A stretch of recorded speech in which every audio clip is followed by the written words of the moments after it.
Bomoko Yamboka TV, vous êtes informés en temps réel, c'est notre devoir.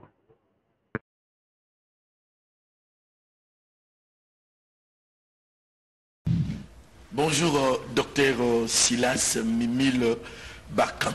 Merci, bonjour, monsieur Apo. Comment vous allez? Très bien, Dieu nous fait grâce. C'est pour dire à nos invités que face à la presse chrétienne, c'est l'homme que vous venez de suivre tout de suite, le trio est en place. Nous vous remercions de toutes vos réactions par rapport à toutes ces différentes émissions. Roland Issou, un mot au public. Je vous en prie, Apo Ipan, nous l'avons toujours dit, à la loi et au témoignage, si l'on ne parle pas, il n'y aura point d'aurore pour le peuple. Si nous ne parlons pas, nous risquons que le peuple devienne vagabond, errant, que le peuple maudisse ses dirigeants et son Dieu. Raison pour laquelle il est important, c'est le moment opportun, comme l'apôtre Paul l'a dit, en toute occasion, favorable ou pas, il faudrait le faire. Et j'estime que c'est une très bonne tribune qui répond à la vue Seigneur, que le serviteur de Dieu passe pour recadrer et orienter le peuple et orienter la nation en même temps. Parce que si l'Éternel ne donne pas la vision, le peuple est sans frein. Alors nous risquons de heurter sur certaines sensibilités et de dépasser même les limites. Alors il faut que l'orientation du Seigneur, la vision du Seigneur vienne pour que les gens marchent à bon train et sur un chemin bien balisé. Vraiment inspiré ce matin, que le Seigneur vous bénisse. Shalom à vous, Frère Max est présent. Frère Max, est-ce que le public peut connaître qui est notre invité d'aujourd'hui?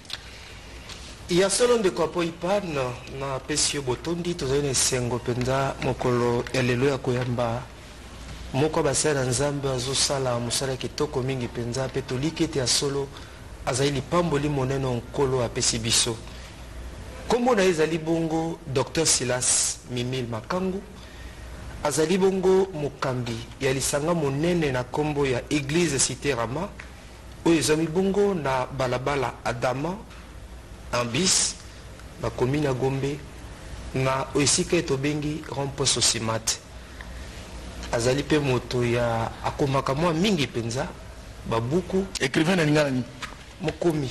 Okay. Yazali mokomi ya mikanda nzike penza na kibongo ikoti ekanda mokomi mikanda. Okay.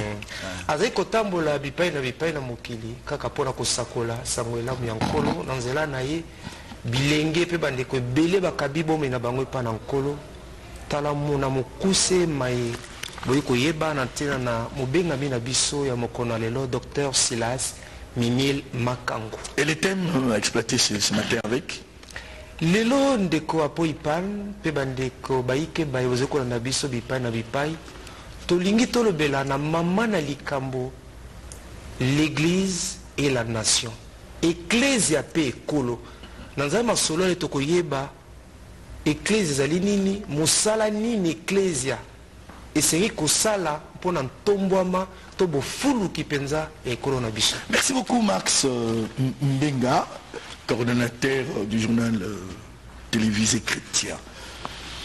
Docteur, les gens vous croient peut-être que vous êtes docteur, médecin. Vous nous expliquer un peu, docteur?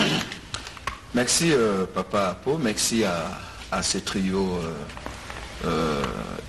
extraordinaire que nous apprécions pour le travail que vous êtes en train d'abattre, à la fois pour éclairer certaines lanternes pour la nation, mais aussi pour l'Église corps de Christ. Lorsqu'on nous appelle docteur, c'est parce que nous sommes d'abord docteurs de ministère.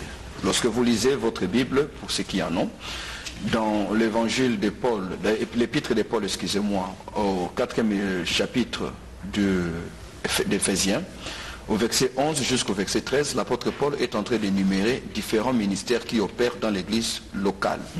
Il y a le ministère de l'apôtre, il y a le ministère du prophète, le ministère du docteur, le ministère du pasteur et le ministère de l'évangéliste.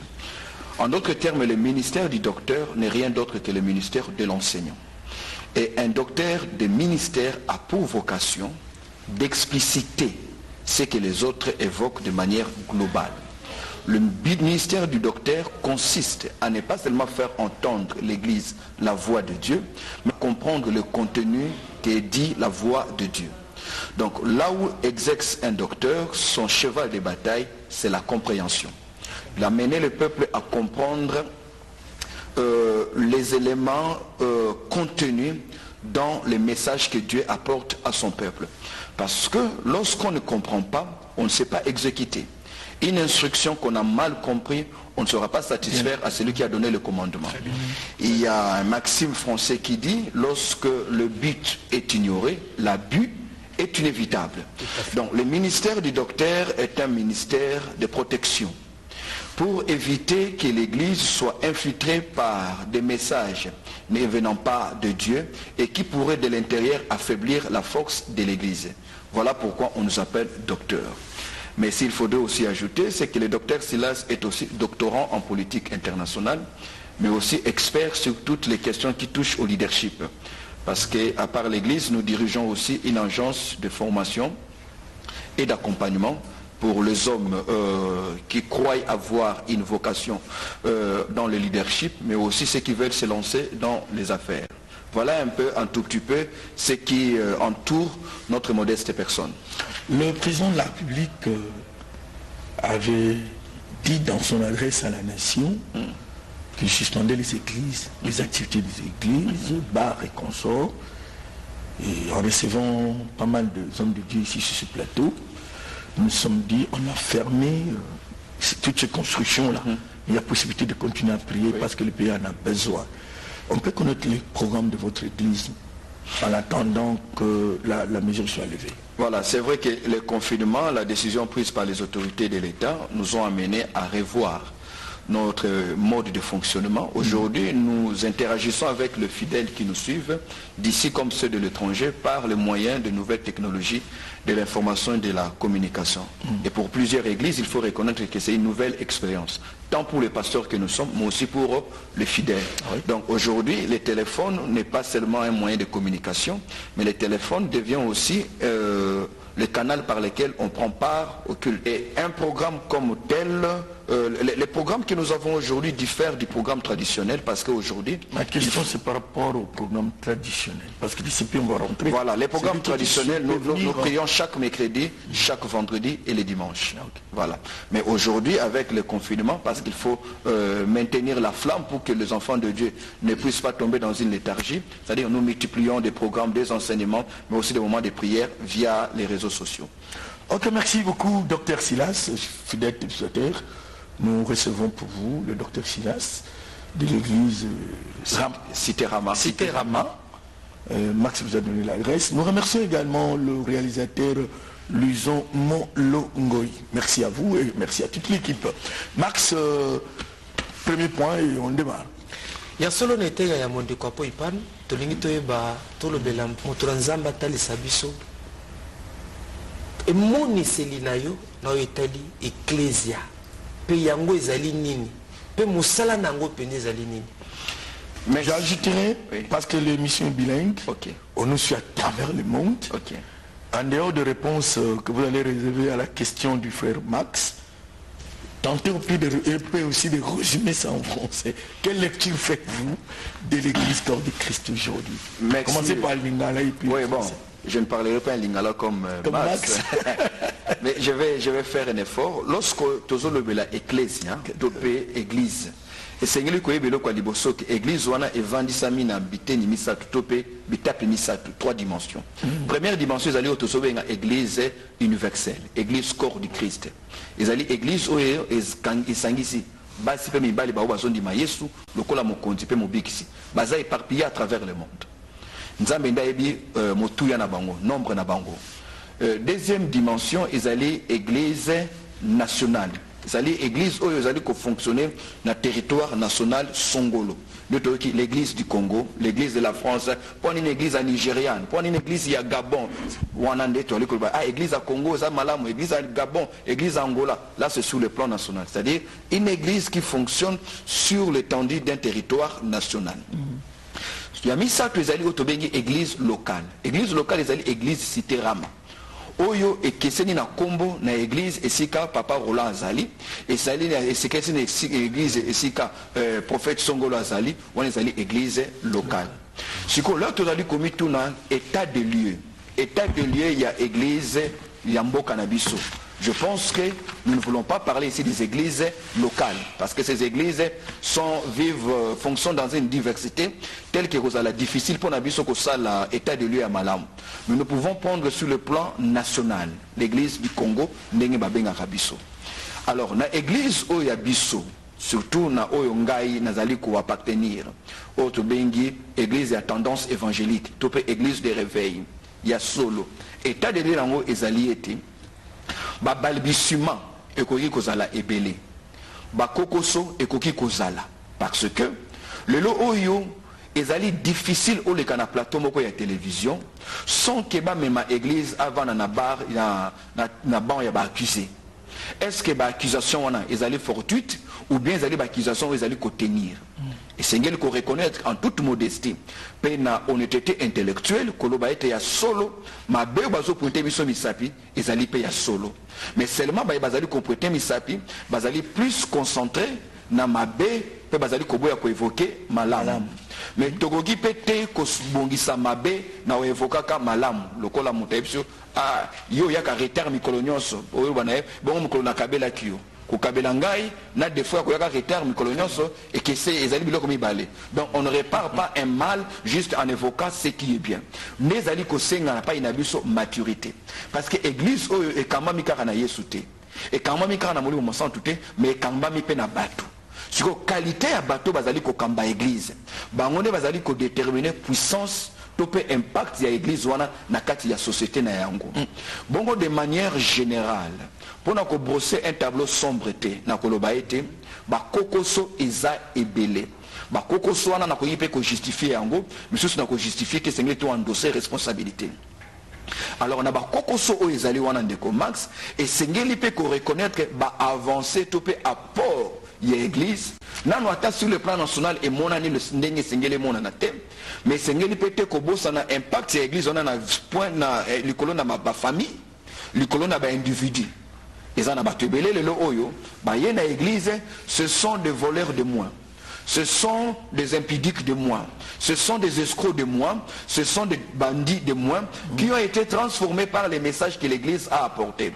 Donc le bilan ne peut jamais être totalement négatif. Sinon ça serait un bilan subjectif et non pas objectif. Mais quand cela ne tient, nous devons nous poser la question. Parce que pendant qu'on évalue le rôle de l'église dans la société songolo, et c'est une vocation à l'église, mais c'est une quelle est la vocation que Dieu a accordé ou encore que Dieu a dévolu sur la nation. Parce que l'église a aidé la nation, pas seulement pour qu'il y ait l'église, pas seulement pour qu'il y ait Christ. L'église a aidé la nation pour atteindre destinée au Yaye. Parce que tous on dit que les nations n'existent pas par la volonté des individus, moins encore par la volonté des acteurs politiques. Les nations existent par la volonté souveraine de Dieu. Vous le savez avec moi, nous sommes mariés ici. Chacun de nous a choisi sa femme, chacun de nous a choisi le quartier qu'il va habiter, chacun de nous choisit qui va être invité sur ce plateau et vers qui est-ce que je vais aller répondre aux questions lors d'une émission. Mais seulement il y a des choses qu'on ne choisit pas. On ne choisit pas son pays, on ne choisit pas sa patrie. Donc étant donné qu'on ne choisit pas sa patrie, il y a un devoir divin qui nous oblige à la fois à regarder aux choses éternelles, spirituelle, mais aussi à regarder aux choses qui touchent à notre société. Parce que les gens qui viennent prier dans nos églises, nous devons, nous, pasteurs, reconnaître, ces gens-là ont d'abord été Congolais avant d'être enfants de Dieu. Donc nous ne pouvons pas prétendre à ce stade ici que le travail de l'église s'est fait bien seulement parce que les gens ne sont plus voleurs, ils sont devenus enfants de Dieu.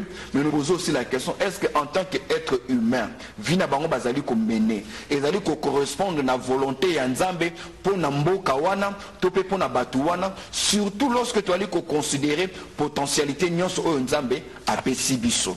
C'est là où on doit évaluer l'apport de l'église. Cet apport ne doit pas seulement être limité na ba construction, na ba tenir ba conférence songolo pakala. Parce que Jésus a dit, vous êtes la lumière du monde, vous êtes le sel de la terre. Jésus n'a pas dit vous êtes la lumière du ciel.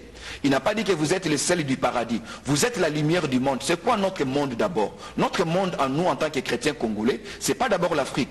Notre monde, c'est d'abord les Congolais. Pour paraphraser, nous, chrétiens congolais, nous sommes d'abord la lumière du Congo. C'est-à-dire, à un moment donné, si le Congo vit dans les ténèbres, c'est tout à fait normal que l'on se pose la question, qu'elle fait l'Église? Voilà. Pourquoi est-ce que l'Église qui est censée être la lumière est au milieu de nous, mais cette Église nous laisse vivre dans les ténèbres? Voilà un peu de manière générale ce qui n'a connu Koloba, l'état de lieu de l'Église. On a fait un grand, plus grand que ce que nous avons déjà fait. Mais nous ne pouvons pas faire beaucoup en tant que ceux qui te percevoir tes destinées, tes vocation yamboka. Papa pour pasteur Roland, mboka nyonso ezalaka na destinée na yango. Ça, c'est vrai. Les nations peuvent porter un même nom, mais n'ont pas une même destinée. On peut avoir 3 Guinées, on peut avoir des Congos, on peut avoir, que sais-je encore, d'autres nations qui portent le même nom, mais chacune des nations sont d'abord, chacune de ces nations a une destinée qui lui est propre. Très bien. Pour des individus qui peuvent être des jumeaux, ils sont jumeaux, mais leur destinée n'est pas jumelle, ne sont pas jumelles. Il en est de même pour les nations. Alors lorsque nous parlons de la nation, c'est qu'on a tellement politisé les choses, on a tellement spiritualisé d'autre part les choses que Tobungisi essence ya biloko mususu. Quand on parle de la nation, on dit ah, pasteur Azolo ba nation, côté politique.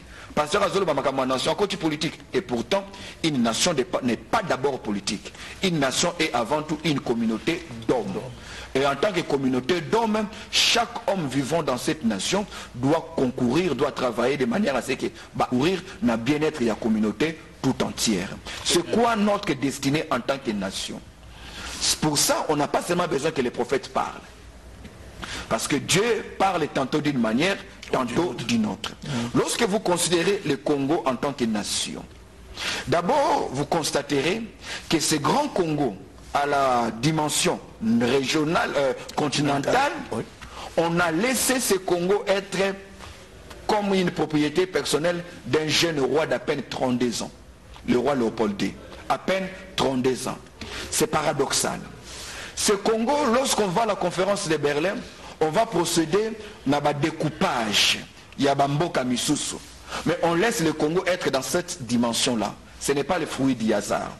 Aux yeux Congo, entouré de 9 voisins, au telle potentialité où Nzamba Pesibiso, na flore, na faune, na ba minéraux, tu dis ça, Dieu a été injuste. Il a été injuste vis-à-vis du Sud-Soudan, il a été injuste vis-à-vis de Bamboka Lokola Bachad, excusez-moi, il a été injuste parce qu'il a donné au Congo abondamment ce que les autres n'ont même pas un peu. C'est pour dire, et le fait que Dieu nous ait placés au centre du continent, c'est pour dire que notre vocation en tant que nation n'est pas seulement d'exister aux côtés d'autres nations, mais c'est d'exister au devant d'autres nations pour leur montrer les chemins, pour leur montrer la lumière. Et que par le Congo, l'Afrique tout entière puisse bénéficier d'une lumière nouvelle. Mais comment est-ce qu'une nation peut atteindre sa destinée lorsque ceux qui sont détenteurs, dépositaires, il y a voix, il y a Nzambe, il y a oracle, il y a Nzambe, Bangomoko, Bazali, ignorant, il y a vocation Nabango. C'est là où j'ai dit, lorsqu'on est pasteur au Congo, on ne prêche pas seulement le ciel. Le ciel, c'est la finalité pour chaque enfant né de nouveau. Mais il faudrait aussi ajouter au côté du ciel que le Congolais a aussi un devoir. Quel est ce devoir? C'est celui de faire comme les serviteurs ont fait lorsqu'ils ont reçu les talents de leur maître. Celui qui a reçu 2 en a multiplié, il en a fait 4. Celui qui a reçu 5, il a multiplié, il en avait 10. Celui malheureusement qui a reçu 1, n'en a rien fait et le Seigneur a dit, on arrachera à celui qui a et on donnera à celui qui n'a pas. Ça, c'est un principe divin. Quand vous avez un potentiel que vous ne savez pas développer, que vous ne savez pas maximiser, Dieu vous arrachera et le donnera à celui qui n'en avait pas, mais qui peut en faire quelque chose. Et ça, c'est aussi ça, le rôle de l'Église. Interpeller la nation pour dire, nation congolaise, vous êtes une nation mise à part. Vous êtes un peuple choisi de Dieu. Observez juste la diversité. La diversité, il y a ma langue, il y a ma dialecte, il y a ma tribu. Au fait, nous sommes comme un conglomérat, une ribambelle, il y a ma richesse. Mais pourquoi devons-nous être ce que nous sommes et pourtant nous avons ce que Dieu nous a donné? Ça aussi. Moi, maloba ekokima, nazoka na maloba. Olobi Congo zambo tonda bomengo, tonda nkite, tonda bozima kamundenge na ndenge. Kasi tala lolenge na biso akobika lelo. Nzala minyo ko pasi. Ezali oyeko limbola ngo ndenge nini? Nakolimbolango lokola mosali na Nzambe. Deutéronome chapitre 28 verset 1er, verset 1er, 2 et verset 3. Nzamba zo banabana Israël. Tambo okene na mboka wana. Ceux qui botosi mibeko na ngai Nzambe. Ceux qui botosi ba principe on a établir ba loi na ngai. Ngai Nzambe ça une supériorité sur les autres nations. En d'autres termes, supériorité ya likola ba nation mususu et aliko dépendre na observation auto aliko sala na ba principe pe na ba loi ya Nzambe. Alobi, Nzamba alobi, na kope pambola bino na champ, na bilanga, fait dans ville. C'est-à-dire, je vous bénirai, l'Éternel Dieu vous bénira dans le champ et l'Éternel Dieu vous bénira dans la ville. Ça, nous devons comprendre la parole de Dieu. Nous n'avons pas réinventé une autre Bible. La Bible, elle nous suffit pour relever cette nation. Amen. Il dit, je vous bénirai dans le champ, je vous bénirai dans la ville. Le champ, c'est quoi? Le champ, c'est là où on travaille. Le champ, c'est là où on extrait ce qu'il y a sur la terre, là où on la transforme. Et la ville, c'est quoi? C'est les marchés.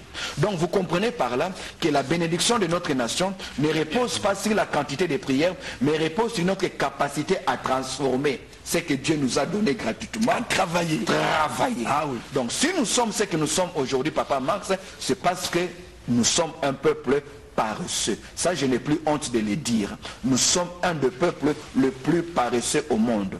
Le seul peuple qui peut vendre la parcelle pour envoyer un enfant en Europe quand un Chinois vend sa télévision et sa voiture pour venir au Congo. Nous devons nous poser la question, que va faire le Congolais en Europe et que vient chercher les Chinois ici? Nous sommes paresseux parce que nous mangeons des poissons importés.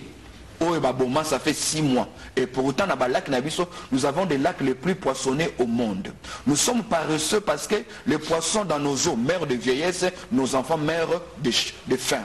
Nous sommes paresseux parce que quand nous déjeunons le matin, Papa Roland qui doit déjeuner, nous avons un pain de pambolier, au moni, mais ça est tondi bien garni, celui-ci c'est un riche.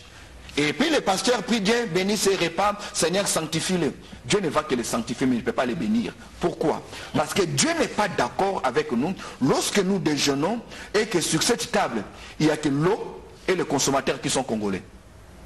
Mayonnaise étrangère, confiture étrangère, saucisson étrangère, miliki étrangère, beurre étrangère. Ça ne glorifie pas Dieu.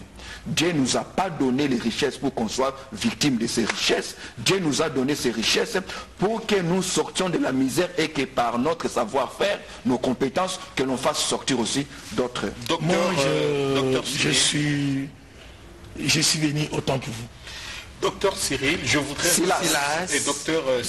voudrais relancer par une question, parce que vous avez parlé de la destinée d'une nation, également une nation qui est une communauté d'hommes qui ont accepté de vivre ensemble pour une destinée commune.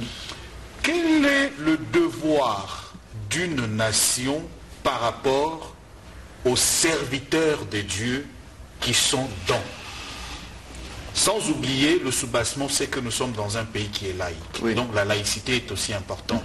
Lorsque le Seigneur Jésus prophétise sur Jérusalem, Jérusalem, toi qui tues le prophète et tous ceux qui te sont envoyés, il arrivera un temps sur toi où il y aura.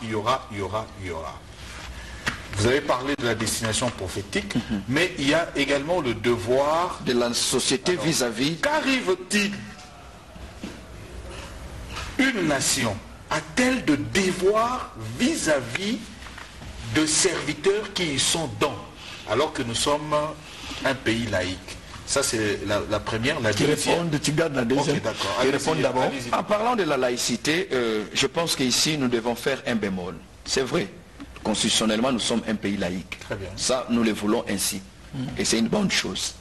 Mais sociologiquement parlant, on doit savoir que le Congo est un pays chrétien. Parce que plus de 85% de la population chrétienne s'est dit, de la population congolaise s'est dit chrétienne. Je vous donne des anecdotes.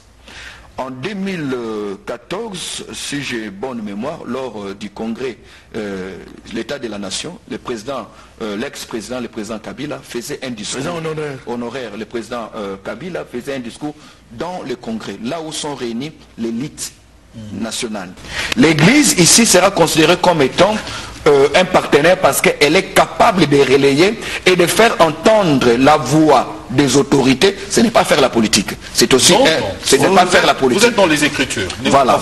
Donc faire entendre au peuple la voix ou les aspirations qui touchent à notre destinée nationale, parce que bon nombre d'institutions ne sont plus crédibles auprès du peuple. Le peuple croit moins à X ou à Y, mais le peuple croit au pasteur.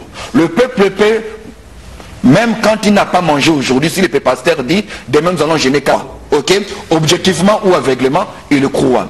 Ceci doit être considéré par nos autorités comme étant un élément en faveur de notre destinée nationale.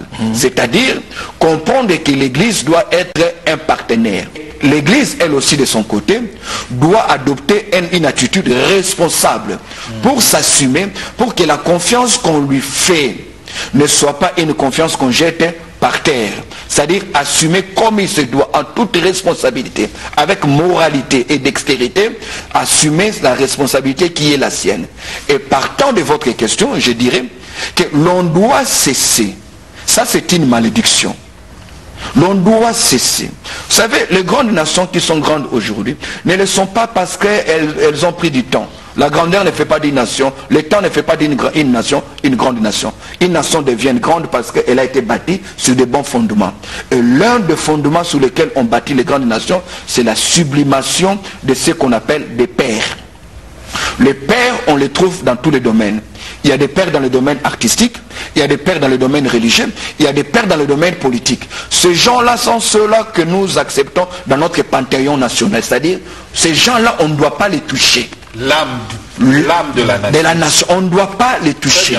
On ne doit pas salir facilement leur notoriété ou leur réputation. Quand bien même ces pères demeureraient des hommes et qui demeureraient imparfaits, l'on doit traiter avec une certaine considération, respectabilité, des cas avec beaucoup d'égards, parce que vous ne savez pas ce que vous faites en ramenant en bas ou en humiliant l'honneur d'un pasteur. Parce qu'aujourd'hui dans cette nation, il y a des pasteurs qui régorgent dans leurs assemblées de nombres qu'aucun parti politique ne peut régorger. Je ne suis pas ici de faire une blanchisserie pour les pasteurs. Donc, vous dites la vérité. Le mal reste un mal. Et le pasteur doit faire de son mieux pour prêcher par l'exemple. Il doit briller en tant que modèle. Mais cela doit nous amener à considérer qui sont les hommes que nous protégeons. Voyez-vous, j'ai vu quelque chose dernièrement à la télé, j'ai apprécié. Et pourtant, je ne suis pas consommateur compte tenu de mon statut et puis de mes convictions personnelles en tant qu'enfant de Dieu. Je ne suis pas consommateur de la musique de Papa Wemba. J'ai apprécié que l'on dise l'État puisse racheter sa maison pour en faire un musée. C'est aussi une manière de reconnaître les personnes qui ont vendu l'image du Congo à d'une certaine manière. Voyez-vous? Alors, on ne peut pas respecter que le musicien, on ne peut pas enterrer que le musicien avec honneur et dignité et croire que le pasteur, c'est le petit monsieur de la société. Alors là vient maintenant la deuxième partie de cette question.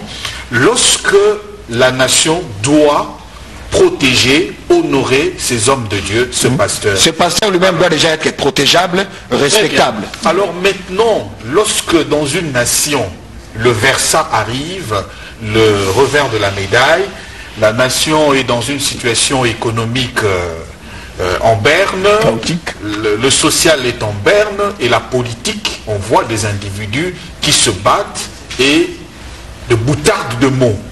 Maintenant, l'Église a-t-elle un rôle à jouer par rapport à cette nation-là, alors que lorsqu'on lit l'Écriture, on voit qu'il y a un besoin. On sent que l'Église doit jouer un rôle. Alors quel est ce rôle-là?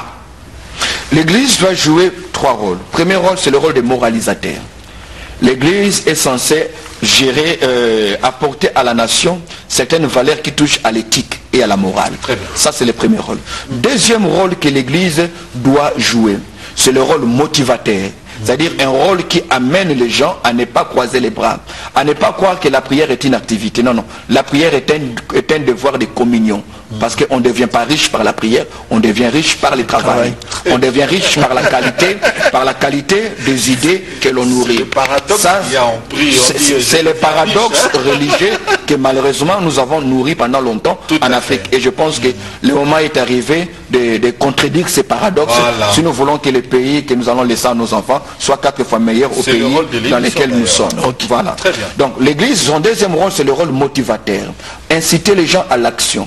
L'action qui réunit, l'action qui fait avancer les choses, l'action qui valorise l'homme, l'action qui amène l'homme à reconnaître ses devoirs vis-à-vis des institutions et aussi à amener les institutions à faire les devoirs pour lesquels elles ont été établies. Troisième rôle, c'est le rôle réconciliateur. L'Église doit jouer son rôle de réconciliateur. L'Église ne doit pas mettre le feu, jeter de l'huile sur le feu. L'Église doit réconcilier. Mais le rôle réconciliateur de l'Église, là j'aimerais encore faire un bémol pour dire, le rôle réconciliateur de l'Église n'empêche pas à l'Église de dire aux deux parties pour dire nous vous réconcilions parce qu'il y a plus à gagner dans l'unité que dans la division. Mais ce que vous avez fait, c'est pas bon. Ce que vous avez fait, c'est pas bon. Ça vous met en danger, vous, vos enfants et la communauté nationale tout entière. On reste père. On reste père. On se démarque de... L'Église doit se démarquer de tout conflit entre individus, entre plateformes et ainsi de suite. Mais j'insiste, ce rôle de père consiste aussi à recourir au quatrième rôle, le rôle de l'éducateur. Pour dire ici, ça on ne peut pas tolérer, ça on ne peut pas accepter, parce qu'il arrivera. C'est pas chez nous aujourd'hui, mais il pourra arriver demain, dans l'avenir, que nous soyons face à une situation qui voudrait que l'Église hausse le ton. Voilà. Et le mal. Hausse le temps pour décrier une situation. Si l'Église ne le fait pas, elle serait complice. Or, une Église complice n'est plus l'Église de Jésus-Christ, elle devient l'Église du diable. Parce que le diable ne veut pas l'épanouissement, Dieu veut l'épanouissement. Donc, en cela, il peut arriver que l'Église hausse le ton. Là, je parle de l'Église. Mais je vais descendre dans une deuxième dimension. Pour les hommes d'Église. Parce qu'il y a une différence entre l'Église et les hommes d'Église. Oui. Il se peut qu'un homme d'église, pour des convictions qui lui sont propres, croit qu'au-delà d'être homme d'église, il croit qu'il a reçu de Dieu la vocation et les compétences pour qu'en dehors du sacerdoce, qu'il puisse aussi exercer à côté une autre activité, qui soit parallèle à celle que l'Église exerce. Clairement. Parce que ni la Constitution, ni la Bible interdit à un homme de Dieu de faire la politique. Mais j'ai toujours dit, et je ne cesserai de répéter, pour qu'un homme de Dieu fasse la politique, il doit tenir compte de 3 éléments. Premier facteur qu'il doit tenir en compte, de se rassurer qu'il a une vocation. Parce que la politique n'est pas quelque chose qu'on fait en attendant. La politique n'est pas quelque chose qu'on fait juste pour avoir l'argent de la dot. La politique, on l'a fait parce qu'on croit avoir reçu de Dieu une vocation. Les politiciens, la politique, c'est l'apostolat. On ne va pas pour puiser, on va pour apporter. Êtes-vous sûr que vous avez cette vocation? Parce que Dieu ne peut vous accompagner que dans la mesure où il vous a oint pour la chose. Très bien. Deuxième conditionnalité, pour qu'un homme de Dieu fasse la politique, il doit se rassurer qu'à part la vocation, j'ai la compétence. Et les compétences, on les acquiert. Les compétences ne sont pas des dons que Dieu donne comme ça. Êtes-vous compétent? Il ne faudrait pas qu'un pasteur soit à la tête d'une institution et qu'on se rende compte que la gestion du pasteur est moins bonne que la gestion d'un non-pasteur. Sinon, le discrédit sera jeté sur l'Église. Or, l'Église en tant qu'institution doit assurer à la société que j'ai en mon sein le meilleur des citoyens dont vous avez besoin. J'ai en mon sein les personnes les plus recommandables. Donc, on doit insister pour un pasteur qui veut faire la politique que ses compétences aillent au-delà des autres. Comme nous le voyons avec Daniel, au chapitre 1er du livre de Daniel, la Bible dit que pour toutes les questions que le roi soumettait à Daniel, il est trouvé 10 fois supérieur par rapport aux autres. Troisième conditionnalité pour qu'un pasteur fasse la politique, à part la vocation, à part les compétences qu'il doit avoir, il doit se rassurer qu'il a une vision. Pourquoi voulez-vous faire la politique? Oh non, je vais changer les choses. Est-ce que pour changer les choses, il faut nécessairement aller à la politique? Ne savez-vous pas qu'aussi en tant que pasteur, vous pouvez plus qu'en faisant la politique? Pourquoi voulez-vous faire la politique? Est-ce qu'en étant homme d'affaires, vous ne changerez pas les choses? Ce sont des questions qu'aujourd'hui l'Église doit traiter. L'Église a tellement souffert en si peu de temps, je pense qu'aujourd'hui l'Église est état de lieu. L'Église de mon pays a besoin de s'asseoir pour définir quelle sera notre ligne de conduite dans l'avenir. Organiser de vraies conventions. Organiser de vraies conventions pour dire dans quelle mesure nous, Église du Congo, pouvons-nous aider les gens à devenir meilleurs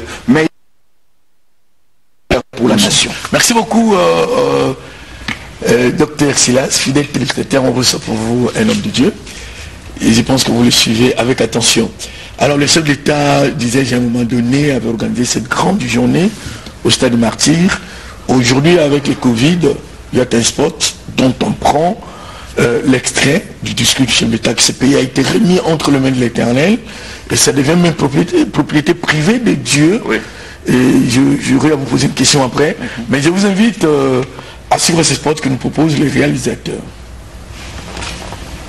Alors que le monde se trouve dans la tourmente, rappelez-vous, le jour où nous avons scellé un nouveau pacte avec Dieu. Éternel Dieu Tout-Puissant, ta parole déclare que si mon peuple, sur qui est invoqué mon nom, s'humilie, prie et cherche ma face, et s'il se détourne des mauvaises voies, je l'exaucerai des cieux, je lui pardonnerai son péché et je guérirai son pays. Ce jour où nous avons confié la nation entière entre ses saintes mains. Je dédie solennellement, en ce jour, la République démocratique du Congo entre tes mains, ô Éternel notre Dieu. Avec une pensée pieuse pour nos compatriotes d'Ouvira et de Malemba-Nkulu. Où que vous soyez, qui que vous soyez, peu importe votre religion, votre prière compte tant que vous y accordez une foi ferme, même loin de vos lieux de culte.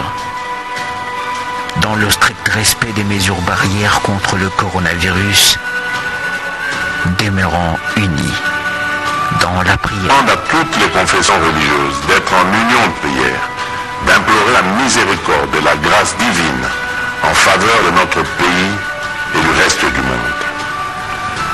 Que Dieu protège la République démocratique du Congo. Je vous remercie.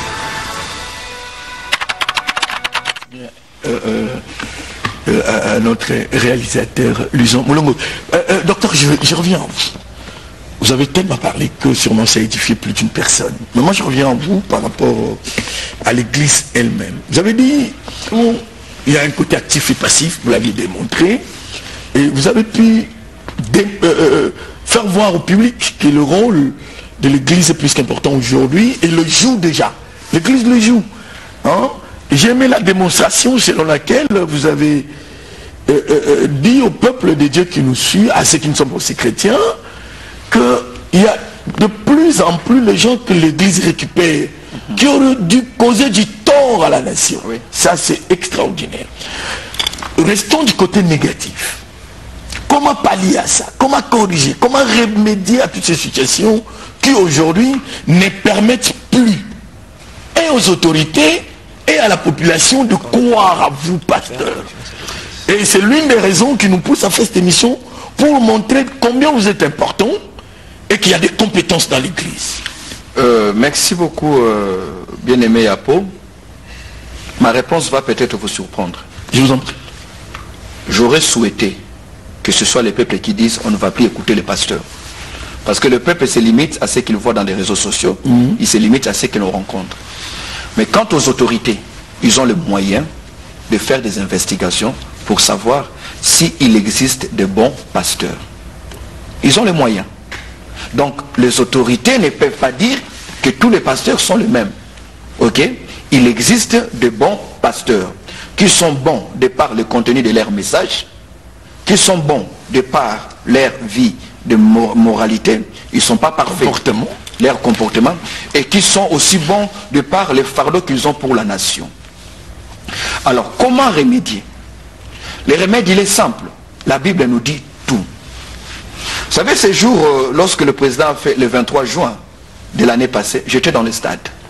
Je pleurais comme un enfant. C'était inconcevable. J'ai dit à un de mes collaborateurs avec qui j'étais, j'ai dit, pour faire ça, il ne faut pas seulement être politique. Il faut être un enfant de Dieu. Parce qu'un politique ne peut pas prendre ces risques-ci. Seul un enfant de Dieu peut le prendre.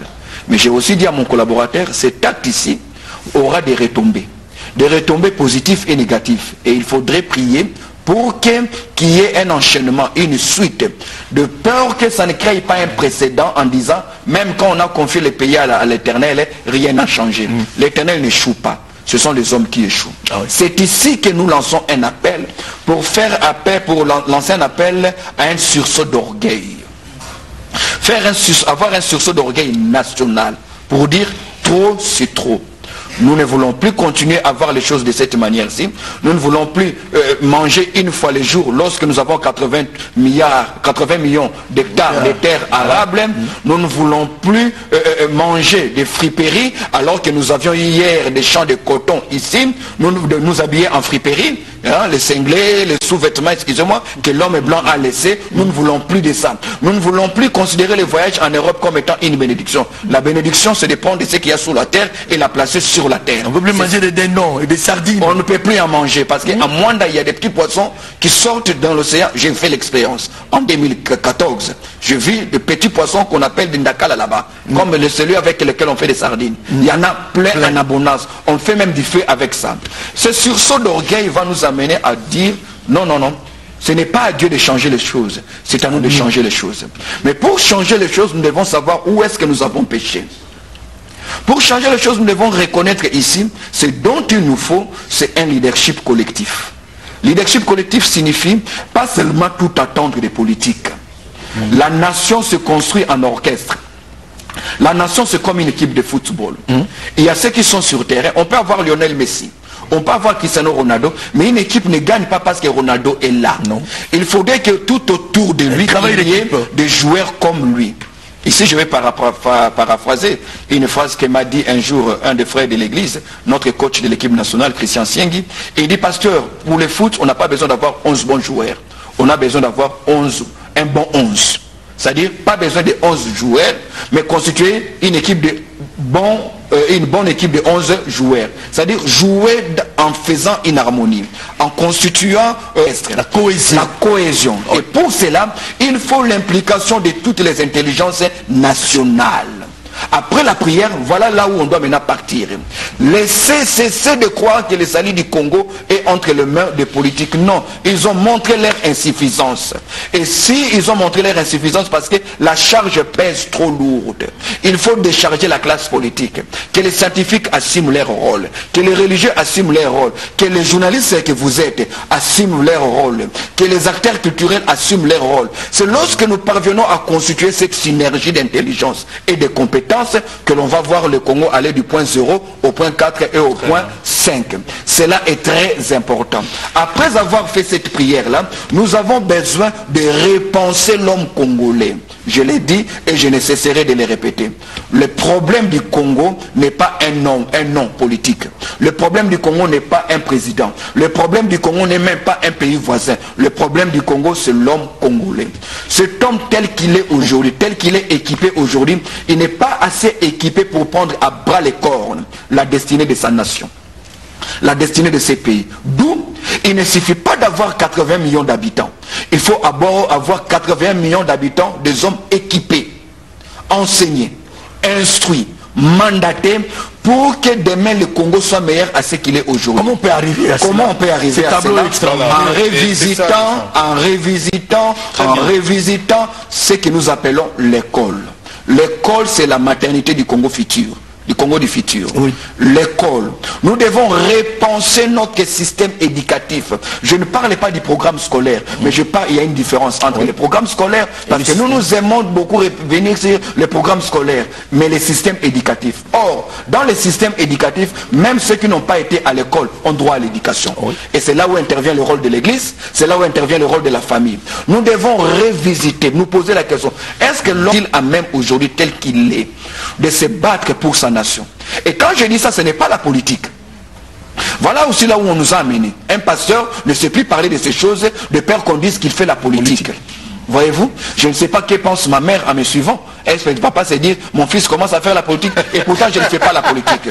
Pourquoi? Parce qu'on a toujours cru que la nation était d'abord politique. Non, non.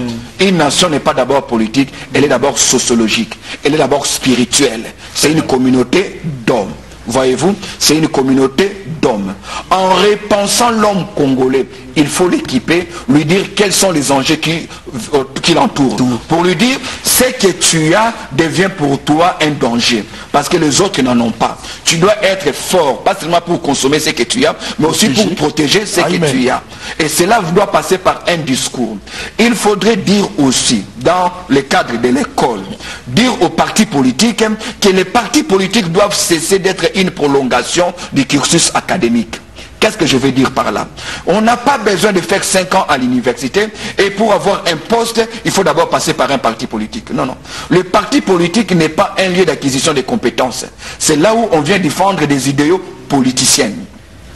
Il faudrait que l'étudiant congolais qui termine à l'UNIKID, qui termine chez moi à l'UPN là-bas, se dise « je suis prêt à être utilisé par l'État ». Et il n'a pas besoin d'abord d'acquérir une carte d'adhésion pour un parti politique, pour qu'il se retrouve ambassadeur, pour qu'il se retrouve dans tout. Ce sont des choses qui nous amènent vers les bas. Le salut d'une nation ne relève pas des miracles. Le salut d'une nation est un processus. Et pour cela, nous avons besoin de faire ces choses. Troisième chose qu'il nous faut pour résoudre ces problèmes dont nous évoquons, riches mais pauvres. Riches mais pauvres. Nous devons aujourd'hui amener, inculquer dans le chef de l'homme congolais, où qu'il soit, la culture des affaires. Notre plus grande faiblesse, c'est parce que nous sommes pauvres économiquement. Le président John Fitzgerald Kennedy disait en 1960 que c'est une aberration pour une nation de prétendre être souveraine sur le plan politique, si sur le plan économique il ne l'est pas d'abord. La force d'une nation, c'est l'économie. La puissance d'un peuple, c'est sa capacité à répondre à ses besoins par ses propres moyens, et non pas en étendant la main. Les dons que l'on reçoit peuvent être le reflet d'une malédiction que nous subissons. Parce qu'il nous faudrait nous donner et non pas recevoir. La Bible dit qu'il y a plus de bonheur à donner qu'à recevoir. La culture économique, de quoi suis-je en train de parler?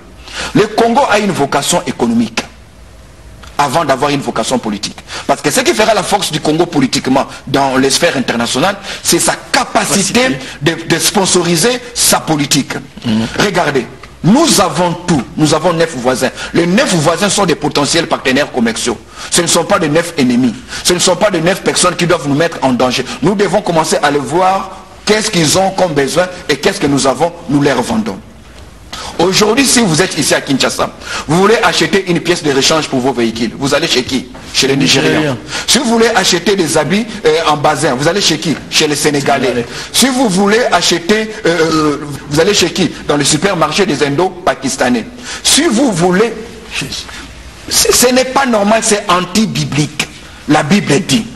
Lévitique chapitre 19, versets 9 à 10. Lorsqu'il sera le temps de la moisson, l'Éternel parle et donne un ordre aux enfants d'Israël. Vous laisserez un coin dans votre champ. Vous n'allez pas moissonner dans ce champ-là. Et vous ne ramasserez pas les fruits qui tombent. Pourquoi? Ce coin-là, c'est pour l'indigent, la veuve et l'étranger. Ce qui suppose que l'étranger doit vivre, doit travailler chez les autochtones, et non pas que les autochtones gênent pendant 3 jours pour demander à Dieu de trouver un travail auprès des X ou Y étrangers. Ce n'est pas de la xénophobie, c'est la Bible. Non, c'est la Bible. C'est la Bible. Donc il faudrait nous réapproprier de notre économie. Nous disons souvent, il n'y a pas du boulot, il n'y a pas du boulot. Papa Apo, vous êtes tous intellectuels, vous le savez, que l'État ne crée pas d'emploi. L'État crée des conditions pour que les privés investissent et qu'ils créent des emplois. Mais qu'est-ce que nous demandons dans nos églises? Seigneur, envoie-nous des investisseurs. Envoie des investisseurs. Mais Dieu n'a pas besoin d'envoyer des investisseurs. Que Dieu suscite plutôt des investisseurs. Merci beaucoup. Avant que Max nous prenne la parole, on tend vers la fin. Docteur, le dernier livre que vous avez publié, c'est lequel? Tout le dernier, c'est le livre que j'ai publié, c'est sur ton mariage, ta destinée. Mais le 29 juin ici, nous allons publier un autre livre. Le 13 juillet, nous publierons un autre livre. Et il y aura un autre livre que nous publierons au mois d'août. Ça, c'est un livre très important. Je parle sur les bâtisseurs du futur, l'émergence d'un leadership collectif. Et pour trouver tous ces livres, ils peuvent nous joindre si vous pouvez. Allez-y. Oui. Au 0 plus 243 81 516 65 09. Reprenez. Plus 243 81 516 65 09. Max, on termine par cette question-là. Rapport nini sengeli kozala katina église tobana libota to famille église pe tozala l'état rapport nini et sengeli koyeba que l'état abandi na famille n'a pas beaucoup c'est hein l'état abandi na famille c'est lui ya liboso ya l'état eza famille batika komema biso to bana na l'état ce que l'état linga zala makasi et sengeli l'état a renforcer famille ko renforcer famille neni ko pesa makoki na ba boti ba assumer ba responsabilité fondamentale na bango bana balia bana bamela bana batana tango batu ba ina église bani ko moraliser botika mabe bobanga mabe botika masumu l'état na tango na e admettre ba condition et sengeli pour que famille ezala malamu parce que famille ya mabe epesaka bakonzi ya mabe famille ya mabe ebimisaka bapaster ya mabe famille ya mabe ebimisaka bakonzi ya miyibi ebimisaka bamagistrat ya lokoso ebimisaka basali ya homme d'affaires ya mabe. Donc nous devons journaliste ya mabe journaliste ya mabe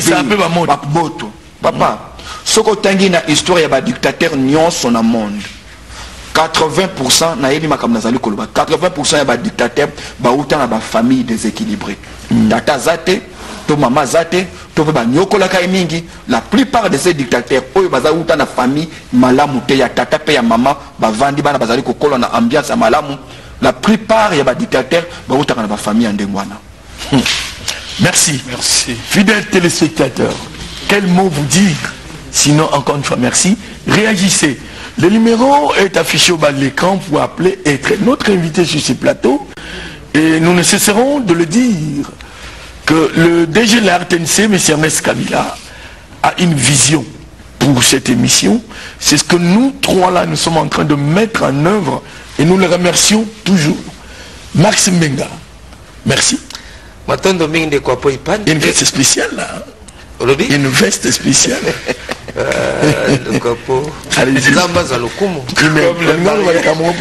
mariage chez les Anglais, les Britanniques. Amen.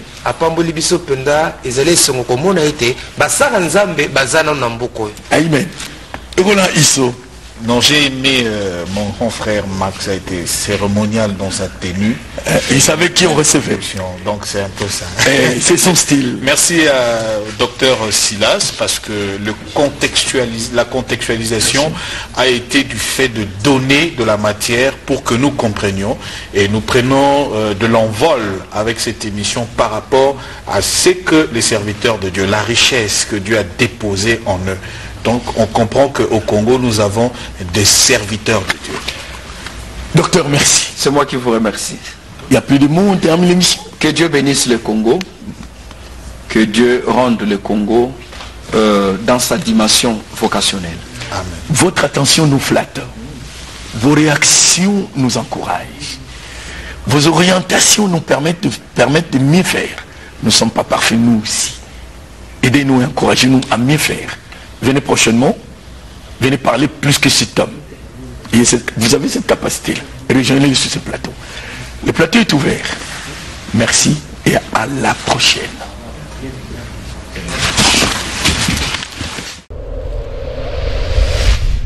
Bomoko Yamboka TV, vous êtes informés en temps réel.